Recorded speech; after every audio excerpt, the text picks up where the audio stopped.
Hi friends, welcome to London Tamil kitchen. இன்றைக்கு நான் கோதுமை மாவட்டு பலகாரத்தோடு வந்திருக்கிறேன். நான் முதல் ஒரு ரெசிபி போட்டேன். நான் கோதுமை மாவட்டு பலகாரம் உரைப்பு போட்டு செய்கிறது. இது கோதுமை மாவட்டு பலகாரம் இனிப்பு போட்டு செய்கிறது. கோதுமை மாவட்டு பலகாரம் எப்படி செய்கிறான்னு சொல்லி ஸ்டெப் பை ஸ்டெப் பார்ப்போம் வாங்க. கோதுமை மாவட்டு பலகாரம் செய்கிறதுக்கு இந்த பிளேன் ஃப்ளவர் எடுத்து வச்சுருக்கிறேன். மாயரின் அல்லது பட்டர், உப்பு, ஃபுட் கலரிங், உங்களுக்கு என்ன கலர் விருப்பமோ அந்த கலர் எடுக்கலாம், தண்ணி, இவ்வளோ பொருட்களும் தேவை. 2 சுண்டு மா எடுக்கிறேன். கிராம் கணக்கில் 400 கிராம் பச்சை கோதுமை மா,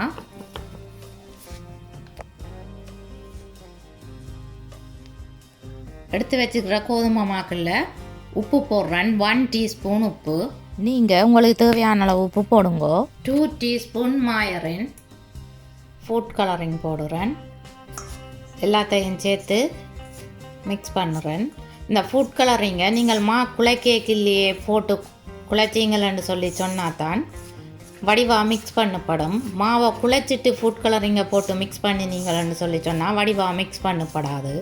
கொஞ்சம் கொஞ்சமாக தண்ணி விட்டு குழைச்செடுக்கணும். 225 ml தண்ணி யூஸ் பண்ணினால் நீங்கள் உங்களுக்கு தேவையான அளவு தண்ணி எடுங்க. இப்படி அமர்த்தி குழைச்சா தான் மா சாஃப்ட் ஆகும். கையில் ஒட்டாத பதத்துக்கு குழைச்செடுக்கணும்.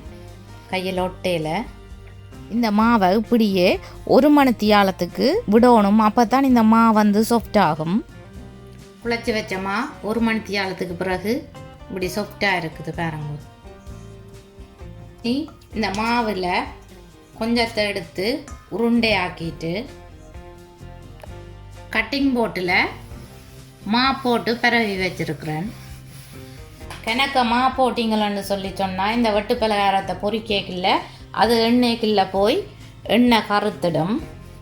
அதால் நீங்கள் நிறைய மா போடாமல் அளவாக போடணும்.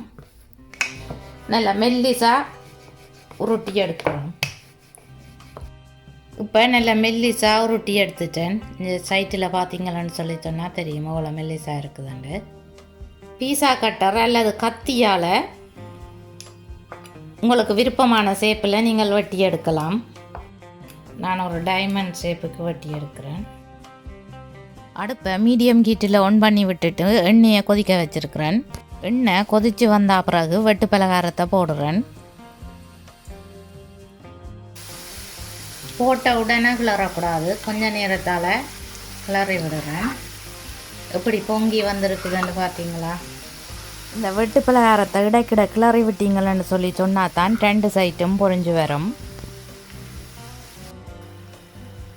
இந்த வெட்டு பலகாரம் பொரிஞ்சுதுன்னு சொல்லி சொன்னால் ஹாட்டாக இருக்கணும். இப்படி அமர்த்தி பார்த்தீங்களான்னு சொல்லி சொன்னால் தெரியும்.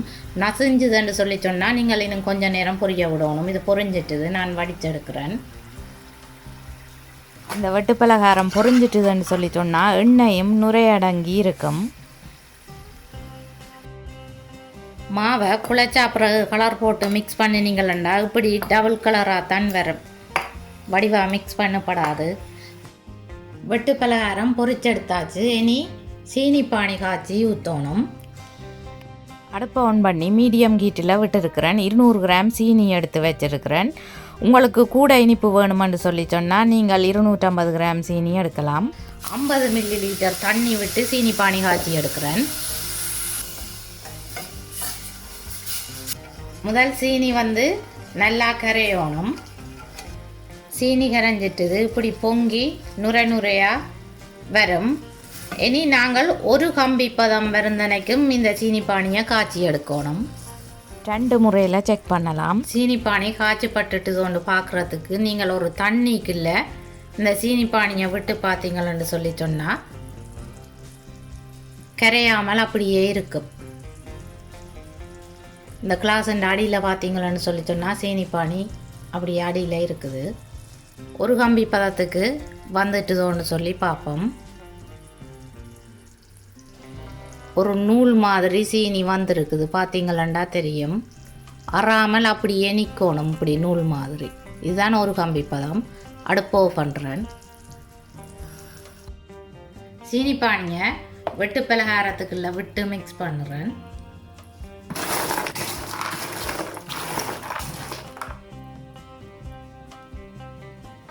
இந்த சீனி பானி காய்ந்தனைக்கும் இடைக்கிட கிளறி விட்டோம்னு சொல்லி சொன்னால் தான் ஒன்றோடு ஒன்று ஒட்டாமல் தனித்தனியாக வரும்.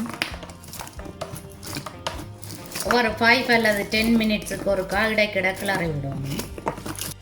பார்த்தீங்களா, இனிப்பு போட்ட கோதுமை மாச்சிப்பி எப்படி வடிவாக கலர்ஃபுல்லாக வந்திருக்குதுண்டு, நல்ல முறுமுறண்டும் வந்திருக்குது. என்னுடைய வீடியோ பார்த்ததுக்கு ரொம்ப நன்றி. இதுவரைக்கும் என்னுடைய சேனலை சப்ஸ்கிரைப் பண்ணின எல்லோருக்கும் ரொம்ப ரொம்ப நன்றி.